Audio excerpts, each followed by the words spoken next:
Hola, bienvenidos a mi canal. Hoy voy a leer un cuento de terror, de hecho, de uno de mis escritores favoritos, Edgar Allan Poe.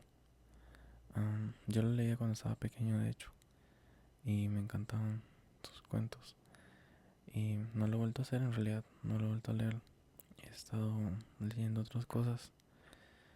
Por ejemplo, ahorita estoy leyendo un libro un poco complicado, Los Hermanos Karamazov, creo que se pronuncia. Y sí, me está costando un poco entender algunas cosas. Pero bueno, hoy me gustaría leer La Máscara de la Muerte Roja. La Muerte Roja había devastado el país durante largo tiempo. Jamás una peste había sido tan fatal y tan espantosa. La sangre era su encarnación y su sello. El rojo y el horror de la sangre. Comenzaba con agudos dolores, un vértigo repentino, y luego los poros sangraban y sobrevenía la muerte. Se me olvidó decir también que iba a hacer sonidos con esto, que aún no sé qué es todavía. Pero bueno, y creo que quedé por aquí. Las manchas escarlata en el cuerpo y la cara de la víctima eran el bando de la peste, que la aislaba de toda ayuda y de toda simpatía. Y la invasión, progreso y fin de la enfermedad se cumplían en media hora. Pero el príncipe próspero era feliz, intrépido y sagaz. Cuando sus dominios quedaron semidespoblados, llamó a su lado a 1000 robustos y desaprensivos amigos de entre los caballeros y damas de su corte, y se retiró con ellos al seguro encierro de una de sus abadías.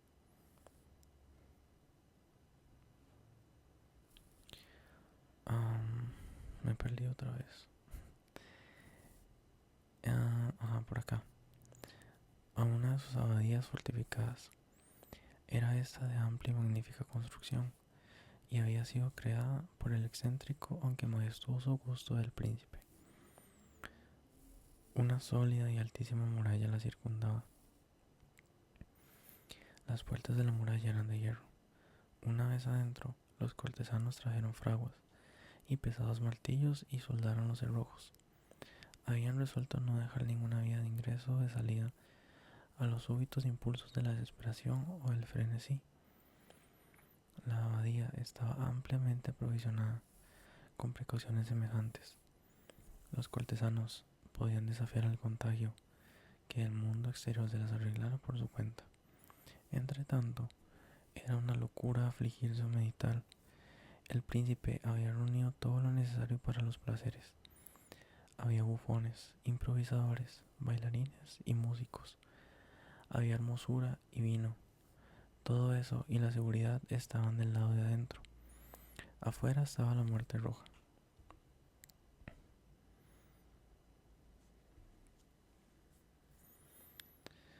Al cumplirse el quinto o sexto mes de su reclusión, y cuando la peste hacía los más terribles estragos, el príncipe próspero ofreció a sus 1000 amigos un baile de máscaras de la más insólita magnificencia.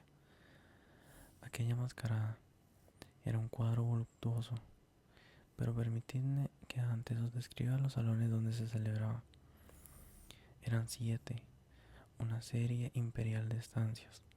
En la mayoría de los palacios, la sucesión de salones forma una larga galería en línea recta, pues las dobles puertas se abren hasta adosar de las paredes, permitiendo que la vista alcance la totalidad de la galería. Pero aquí se trataba de algo muy distinto, como cabía esperar del amor del príncipe, por lo extraño. Las estancias se hallaban dispuestas con tal irregularidad que la visión no podía abarcar más de una a la vez. Cada 20 o 30 yardas había un brusco recodo, y en cada uno nacía un nuevo efecto. A derecha e izquierda, en mitad de la pared, una alta y estrecha ventana gótica daba a un corredor cerrado que seguía el contorno de la serie de salones. Las ventanas tenían vitrales, cuya coloración variaba con el tono dominante de la decoración del aposento. Si, por ejemplo, la cámara de la extremidad oriental tenía tapicerías azules, vívidamente azules eran sus ventanas. La segunda estancia ostentaba tapicerías y ornamentos purpúreos, y aquí los vitrales eran púrpura. La tercera era enteramente verde, y lo mismo los cristales. La cuarta había sido decorada e iluminada con tono naranja, la quinta con blanco, la sexta con violeta. El séptimo aposento aparecía completamente cubierto de colgaduras de terciopelo negro, que abarcaban el techo y las paredes, cayendo en pesados pliegues sobre una alfombra del mismo material y tonalidad. Pero en esta cámara el color de las ventanas no correspondía a la decoración. Los cristales eran escarlata, tenían un profundo color sangre.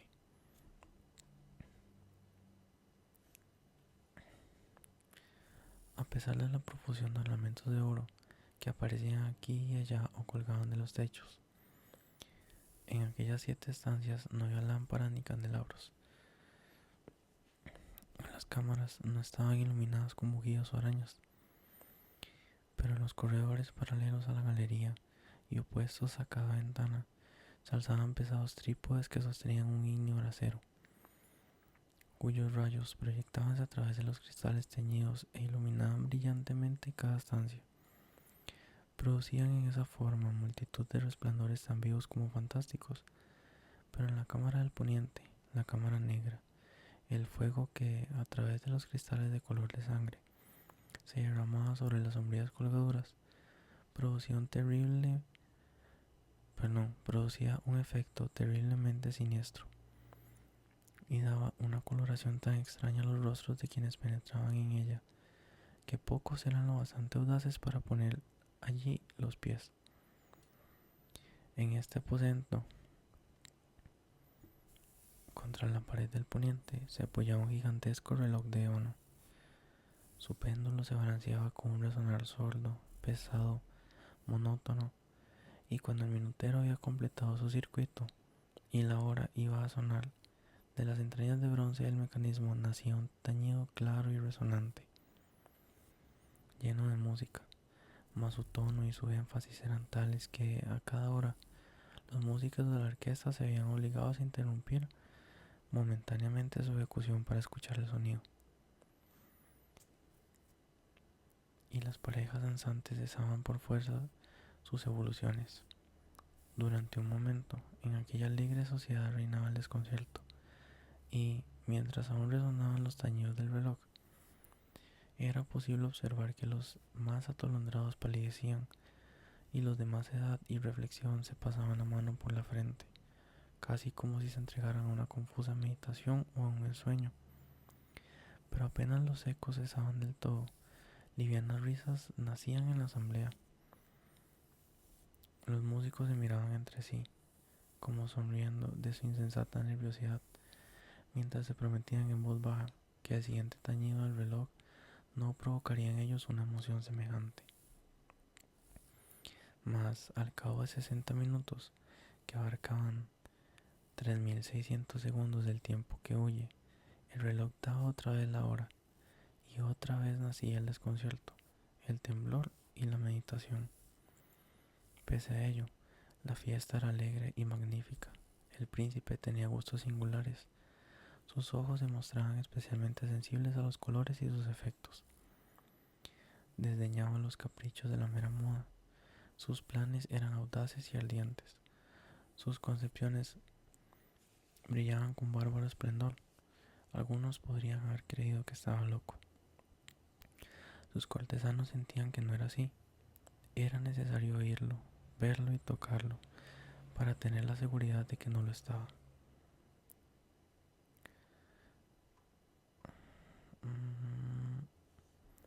El príncipe se había ocupado personalmente de gran parte de la decoración de las 7 salas destinadas a la gran fiesta, y su gusto había guiado la elección de los disfraces. Grotescos eran estos, a no dudarlo. Reinaba en ellos el brillo, el esplendor, lo picante y lo fantasmagórico. Mucho de eso que más tarde habría de encontrarse en Hernani. Veíanse figuras de arabesco, con siluetas y atuendos incongruentes. Veíanse fantasías delirantes, como las que aman los maníacos. Abundaba allí lo hermoso, lo extraño, lo silencioso, y no faltaba lo terrible y lo repelente. Perdón, es que mi gato está jugando, es pequeño y es bien travieso. Esto va a ser un escándalo probablemente. Me quedé por... creo que acá. En verdad, en aquellas 7 cámaras se movía de un lado a otro una multitud de sueños, y aquellos sueños se contorsionaban en todas partes, cambiando de color al pasar por los aposentos, y haciendo que la extraña música de la orquesta pareciera el eco de sus pasos. Mas otra vez tañe el reloj que se alza en el aposento de terciopelo. Por un momento todo queda inmóvil, todo es silencio, salvo la voz del reloj. Los sueños están helados, rígidos en sus posturas, pero los ecos del tañido se pierden, apenas han durado un instante, y una risa ligera, a media sofocada, flota tras ellos en su fuga. Otra vez crece la música. Viven los sueños, contorsionándose de aquí para allá con más alegría que nunca, coloreándose al pasar ante las ventanas, por las cuales irrumpen los rayos de los trípodes. Mas en la cámara que da al oeste ninguna máscara se aventura, pues la noche avanza y una luz más roja se filtra por los cristales de color de sangre. Aterradora en la tiniebla de las colgaduras negras, y para aquel cuyo pie se pose en la sombría alfombra, brota del reloj de ébano un ahogado resonar mucho más solemne que los que alcanzan a oír las máscaras entregadas a la lejana alegría de las otras estancias. Congregábase densa multitud en estas últimas, donde afiebradamente latía el corazón de la vida. Continuaba la fiesta de Torbellino hasta el momento en que comenzaron a oírse los tañidos del reloj anunciando la medianoche. Cayó entonces la música, como ya he dicho, y las evoluciones de los que bailaban se interrumpieron, y como antes, se produjo en todo una cesación angustiosa. Mas esta vez el reloj debía tañer 12 campanadas, y quizá por eso ocurrió que los pensamientos invadieron en mayor número las meditaciones de aquellos que reflexionaban entre la multitud entregada a la fiesta. Y quizá también por eso ocurrió que, antes de que los últimos ecos del carrillón se hubieran hundido en el silencio, muchos de los concurrentes tuvieron tiempo para advertir la presencia de una figura enmascarada que hasta entonces no había llamado la atención de nadie. Y, habiendo corrido un susurro la noticia de aquella nueva presencia, alzóse al final un rumor que expresaba desaprobación, sorpresa y, finalmente, espanto, horror y repugnancia. En una asamblea de fantasmas, como la que acabo de describir, es de imaginar que una aparición ordinaria no hubiera provocado semejante conmoción. La mascarada no tenía límites, pero la figura en cuestión ultrapasaba e iba, incluso más allá de lo que el liberal criterio del príncipe toleraba. En el corazón de los más temerarios hay cuerdas que no pueden tocarse sin emoción. Aún el más relajado de los seres, para quien la vida y la muerte son igualmente un juego, sabe que hay cosas con las cuales no se puede jugar. Los concurrentes parecían sentir en lo más hondo que el traje y la apariencia del desconocido no revelaban ni ingenio ni decoro. Su figura, alta y flaca, estaba envuelta de la cabeza a los pies en una mortaja. La máscara que ocultaba el rostro se parecía de tal manera al semblante de un cadáver ya rígido, que el escrutinio más detallado se habría visto en dificultades para descubrir el engaño. Cierto, aquella frenética concurrencia podía tolerar, si no aprobar, semejante disfraz, pero el enmascarado se había atrevido a asumir las apariencias de la muerte roja. Su mortaja estaba salpicada de sangre y su amplia frente, así como el rostro, aparecían manchados por el horror escarlata. Cuando los ojos del príncipe próspero cayeron sobre la espectral imagen, que ahora, con un movimiento lento y solemne como para dar relieve a su papel, se paseaba entre los bailarines.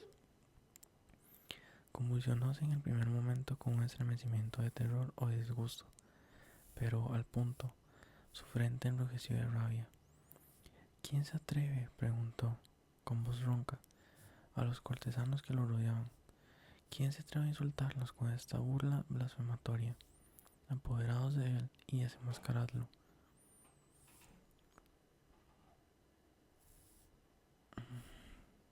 Mi gato va a ser un escándalo probablemente ahorita.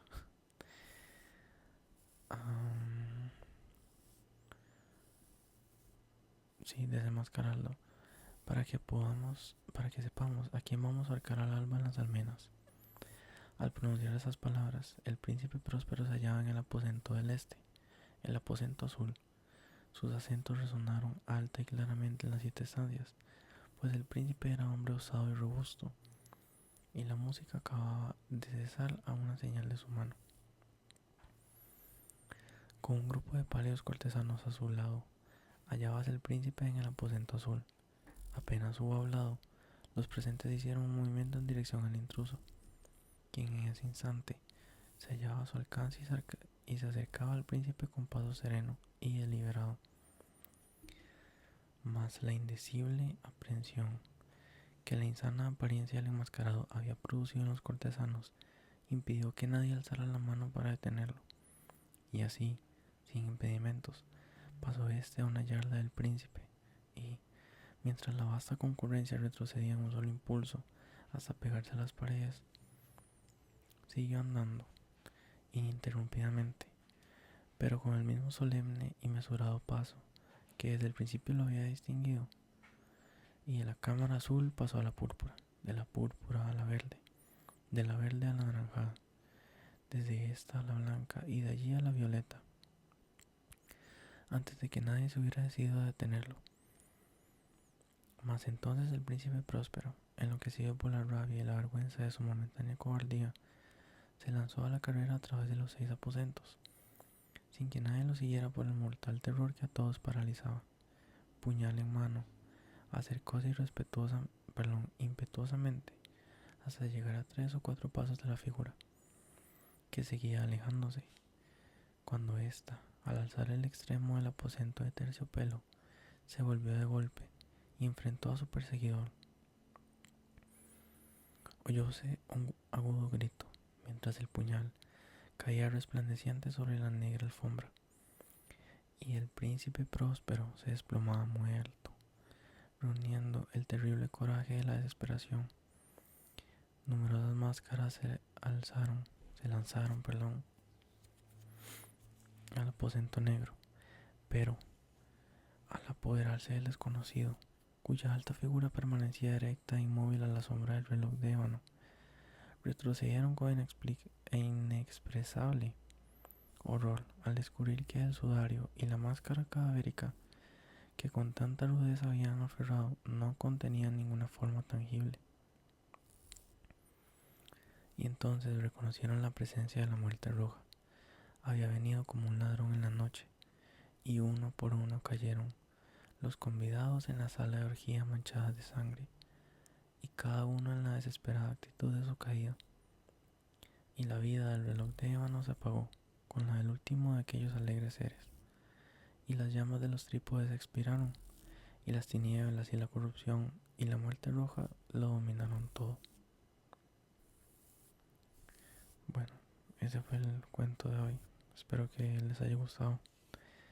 Y si fue así, pues suscríbanse y denle like. Además, si creen que puedo mejorar algo, déjenlo en los comentarios. Yo sé que tengo mucho que mejorar. Y pues bueno, eso sería por el día de hoy. Buenas noches.